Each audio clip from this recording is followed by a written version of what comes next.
sensitive and selective determination of paracetamol and antipyretic children's syrup using polyglycine modified glassy carbon electrode by Nesim İslamoğlu, Department of Chemistry, Ahmet Keleşoğlu Education Faculty, Necmettin Erbakan University. Introduction. As one of the most known analgesic and antipyretic drugs, paracetamol has been applied for more of over 50 years around the world. Acetaminophen, known as famous medicine, commonly used in pharmaceutical formulations for reduced pains. In general, acetaminophen is safe and doesn't show any harmful or toxic side effects at recommended dosage. Among various techniques, electrochemical detections are ideal methods and sensitive analytical technique that provides better selectivity, reliability, precision, reproducible, wider range of linearity, rapid accuracy, and low-cost instrumentation. However, improving the analytical method in terms of stability, sensitivity, selectivity, and repeatability are still fundamental for human health and security. Especially, photometric methods are described as high sensitivity, low cost equipment, and simplicity of the analytic process. In the last years, the use of polyamino acid as a modifier was applied in the electroanalysis field, especially polyglycine that have been used for determination of many pharmaceutical compounds.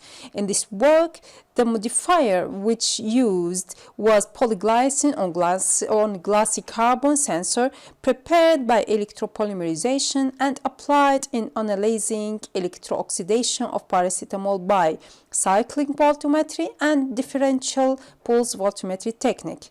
The developed sensor succeeded in operating for the determination of paracetamol in antipyretic children's syrup.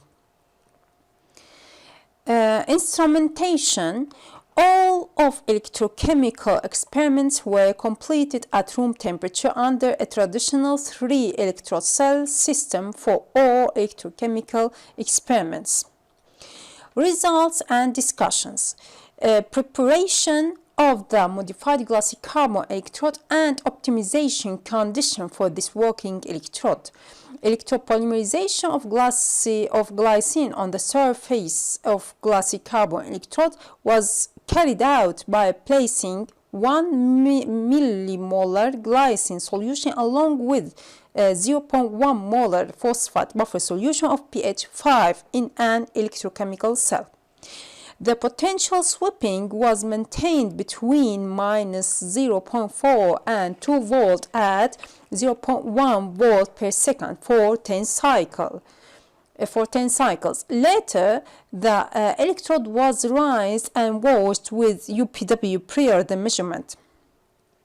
From this figure, it can be seen that the analytic peak current increases gradually in the cycle voltammograms. After the few cycles, there is no growing in the peak high and it becomes more stable, which suggests polymerization growth reached the saturation level.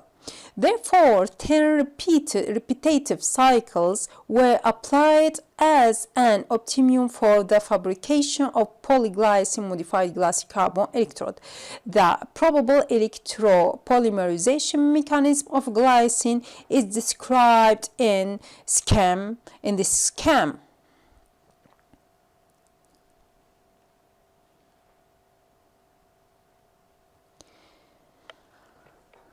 Electrochemical characterization of polyglycine modified glassy carbon electrode. In figure A shows electrochemical response of 1 millimolar ferrocyan redox prop solution versus silver and silver nitrate 10 millimolar in acetonitrile plus 0.1 molar tetrabutylammonium tetrafluoroborate using 0.1 volt per second scanning rate at bare glassy carbon and polyglycine modified glassy carbon electrodes. Figure B shows electrochemical response of 1 millimolar potassium hexacyanophosphat key redox prop solution versus silver and silver chloride, potassium chloride saturation reference electrode in 0.1 molar of sulfuric acid using 0.1 volt per second scanning rate at bare GC and polyglycine modified glassy carbon electrode. And figure C shows Nyquist plot for electrochemical impedance spectra of 1 millimolar hexacyanophorate 2 and 3 redox coupled solution in 0.1 molar potassium chloride. Influence and detection buffer solution pH.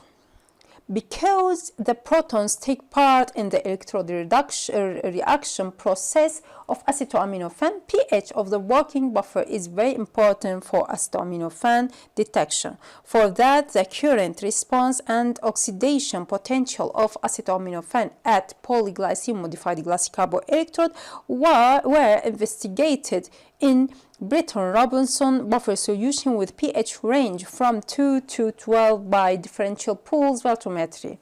The effect of pH was illustrated in this figure. It was found that the electrooxidation of acetoaminofen at the surface of polyglycine modified glassy carbon electrode was more favored in pH 3 medium. Thus, the pH 3 was chosen as the optimum pH for electrooxidation of acetoaminofen at the surface polyglycine modified glassy carbon electrode. Calibration curve.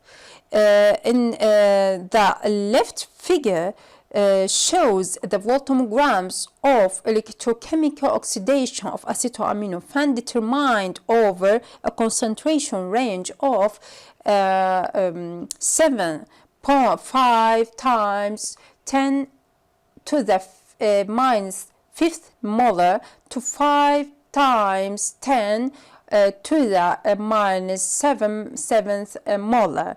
The calibration plot shows a linear relationship with a correlation coefficient of 0.9941.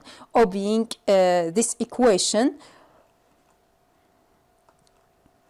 the formula limit of detection and limit of quantification were employed to calculate detection limit and limit of quantification. Under the optimized conditions, the detection limit of this method is 8.48 micromolar and limit of quantification is 25 micromolar. Determination of acetoaminofen in antipyretic children's syrup. Differential pools voltammetry measurement was performed for each sample and standard solution. When the 7 voltammograms were compared, the peak of paracetamol in the syrup sample was observed approximately 0.4 volt in all samples as shown in this figure. A right table presents the results for the detection of acetoaminofen in antipyretic children's syrup. The results are satisfactory and agree with the value claimed by manufacturer. Conclusion: for the electrochemical determination of acetoaminofen in antipyretic children's syrup, an economical, efficient polyglycine modified glassy carbon sensor was developed. Based on the results obtained, a probable reaction mechanism was proposed. The results shed new light on the sensing utility of polyglycine modified glassy carbon sensor that displayed excellent analytical properties such as wide linear range, quick response time, and low detection limit with high sensitivity and selectivity. The importance of this work lies in the retention of analytical response current, even the presence of interference. The methodology adopted in the present investigation can be conveniently extended to the other pharmaceutical drugs. Thank you for your listening.